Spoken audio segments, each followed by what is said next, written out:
मंदिर वही बनाएंगे पर ताज नहीं बनाएंगे। Are you sure about that? आज आप कागज लेके आए, मैं इस कागज में लिख देता हूँ, राम का मंदिर वहीं बनेगा। श्री राम जय राम जय जय राम।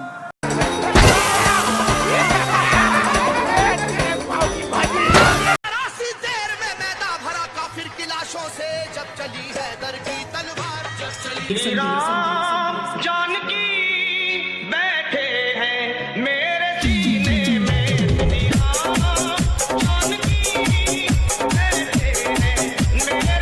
मेरे सीने में। अरे ओ भाई लोग, तुम लोग बहुत बात कर रहे थे, बहुत बोल रहे थे कि मंदिर नहीं बनेगा, मंदिर नहीं बनेगा।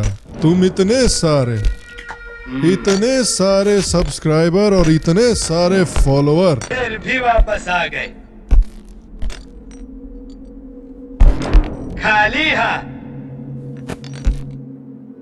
क्या समझ कर आए थे कि सरदार बहुत खुश होगा, शाबाशी देगा क्यों?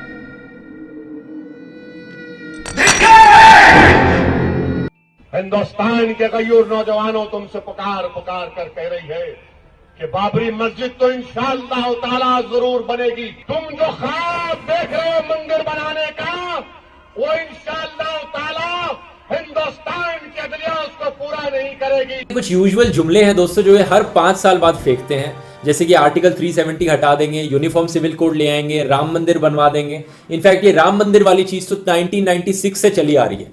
1996 से लेके आज तक दोस्तों हर मैनिफेस्टो में इन्होंने राम मंदिर वाली बात मेंशन करी है। जब आप कर ही नहीं सकते इस चीज को कंट्रोल, तो मैनिफेस्टो में हर बार क्यों मेंशन कर देते हो कि हम राम मंदिर बनवा देंगे। जब बाबरी मस्जिद का ध्वंस हुआ तो मैंने नानी से पूछा, नानी अब तो आप बड़े खुश हो गए, अब तो आपके भगवान राम का मंदिर बनेगा। कहती है, ना बेटा, मेरा राम किसी की मस्जिद तोड़ के ऐसे मंदिर में नहीं बस सकता। राम मंदिर बनाएंगे बनाएंगे। बाबरी मस्जिद वहां पर थी, है, रोज़े क़यामत तक रहेगी। बाबरी मस्जिद हम बनाएंगे। म्यूजिक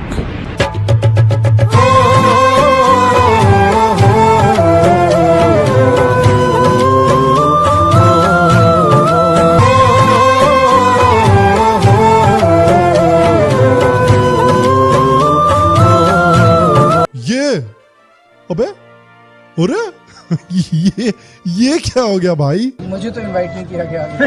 किया जाएगा तो आप जाएंगे नहीं। जब भगवान राम का मंदिर है, भगवान राम पे सबकी श्रद्धा है, तो भगवान राम का आशीर्वाद चाहिए। शिलान्यास तो हो चुका है, राजीव गांधी जी कर चुके हैं।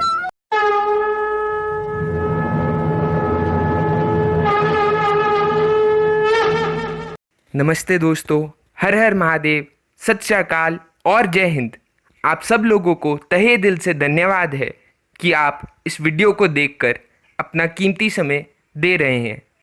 पहले आपको ये बता देता हूँ कि मैं वीडियो के स्टार्ट होने पर हर हर महादेव, नमस्ते, सत श्री अकाल और जय हिंद क्यों बोलता हूँ। सबसे पहले हर हर महादेव का मतलब है अहम ब्रह्मास्मि तत्वमसि, यानी कि हम सब में महादेव का एक अंश है। इसीलिए मैं उस अंश को नमस्कार करता हूँ और फिर उसके बाद सत श्री अकाल बोलकर ये याद करता हूँ कि only the truth prevails in this world, यानी सिर्फ सत्य ही है जो पराजित नहीं करा जा सकता। और जय हिंद तो वैसे ही सबको बोलना चाहिए क्योंकि हमारा हिंद अजय ही रहेगा। आप सबको तो पता ही होगा कि पिछले साल 5 अगस्त को आर्टिकल 370 को खारिज करा गया था और उससे भी बढ़कर इस साल 5 अगस्त को प्रभु श्री राम के जन्म स्थान पे जो मंदिर बनाया जा रहा है उसका भूमि पूजन हुआ था, जिसकी वजह से पूरे हिंदुस्तान में मानो एक खुशी की लहर सी दौड़ उठी। और यहाँ तक कि हिंदुस्तान ही नहीं, पूरी दुनिया में जहाँ पर भी भारतीय रहते हैं वहाँ पर यही लहर पहुँच गई। और इस खुशी की लहर में हर एक धर्म और हर एक मज़हब के लोग शामिल हुए। श्री राम के मंदिर का भूमि पूजन सिर्फ एक मंदिर के बनने की शुरुआत नहीं है। ये एक ऐसा दिन है जिसको इतिहास में स्वर्ण अक्षरों में लिखा जाएगा।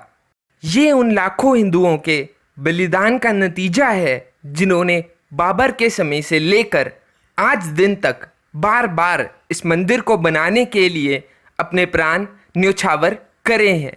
मगर इसी भूमि पूजन के खिलाफ भी बहुत सारे लोग खड़े हो चुके हैं जो आज भी बाबरी मस्जिद को फिर से बनाने की इच्छा और ख्वाहिश रखते हैं। यार देखो, आज बिल्कुल फ्रैंक होके बात करता हूँ।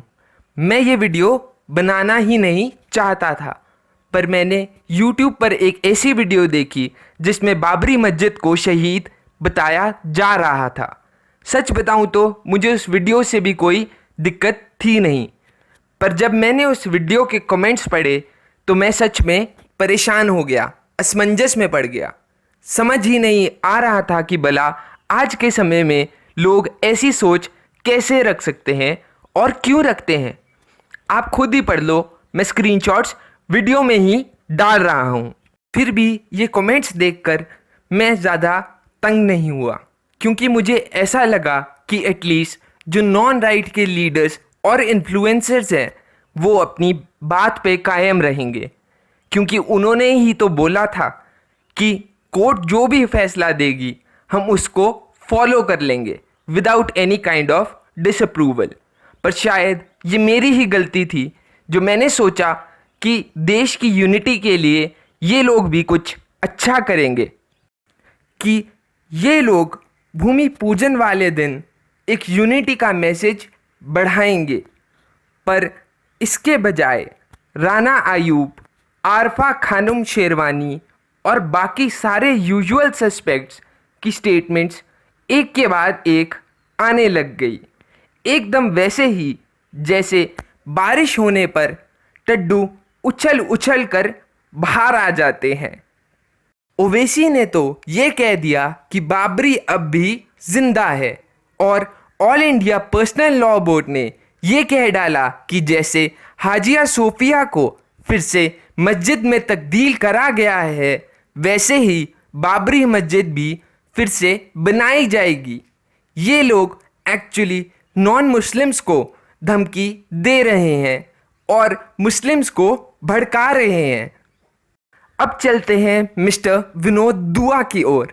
विनोद दुआ एक ऐसा इंसान है जो सुप्रीम कोर्ट की वर्डिक्ट को ही गलत इंटरप्रेट करके मिस इन्फॉर्मेशन को फैला रहा है। ये इंसान अपनी एक वीडियो में बोलता है कि the archaeological survey of India यानी ASI ने ये कहा है कि बाबरी मस्जिद के नीचे कभी कोई मंदिर था ही नहीं, और ये बात सरासर झूठ है।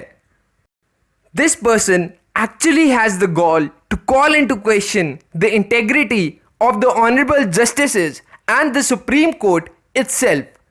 He is suggesting कि जस्टिस गोगोई और गवर्नमेंट ऑफ इंडिया के बीच में किसी प्रकार का क्विड प्रो को था, यानी जस्टिस गोगोई ने राम मंदिर का फैसला सिर्फ इसलिए दिया ताकि उनको राज्यसभा की सीट मिल जाए। देखो, आई एम नॉट अ जज, but this person should actually be called into court and put behind bars for contempt of the court. He is trying to dissolve the trust that the populace has on the institutions of the government. Moreover, he is doing so to an institution which is the literal embodiment of justice, that is the Supreme Court of the nation.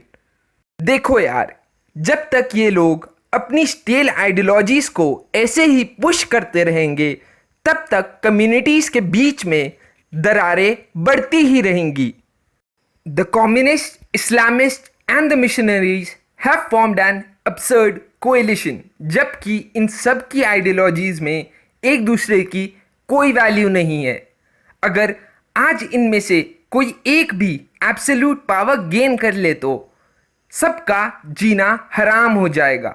For example, in Islamic countries communism is punishable bye death because it reaches atheism, and Christianity is heavily persecuted. In communist countries, every religion is persecuted.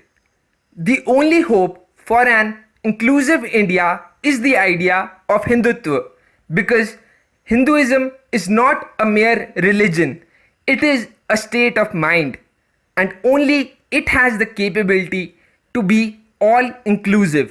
आज हर एक भारतीय को ये चीज़ समझ जानी चाहिए कि समम सर्वेषु भूतेषु, ये श्री कृष्ण भगवान ने श्रीमद् भगवत गीता में कहा था, और इसका मतलब है कि हर एक चीज़ में भगवान है। हम सबको ये समझ जाना चाहिए कि सर्वधर्म समभाव, और हम सबको ये समझ जाना चाहिए कि एकम सद विप्रा बहुधा वदंती, the truth is only one, wise men call it by different names, यानी सत्य सिर्फ एक है, उस तक पहुंचने के रास्ते अलग हो सकते हैं। And to all my fellow Indians, especially those who follow an Abrahamic faith, please stop classifying people into us and the others. देशभक्ति को सबसे ऊपर रखो, उसके बाद इंसानियत को, और उसके बाद अपने धर्म को। इसके साथ आज की वीडियो को ख़त्म करते हैं। कृपया सब्सक्राइब करें, लाइक करें, और अगर हो सके तो शेयर करें। जय हिंद, वंदे मातरम और हर हर महादेव।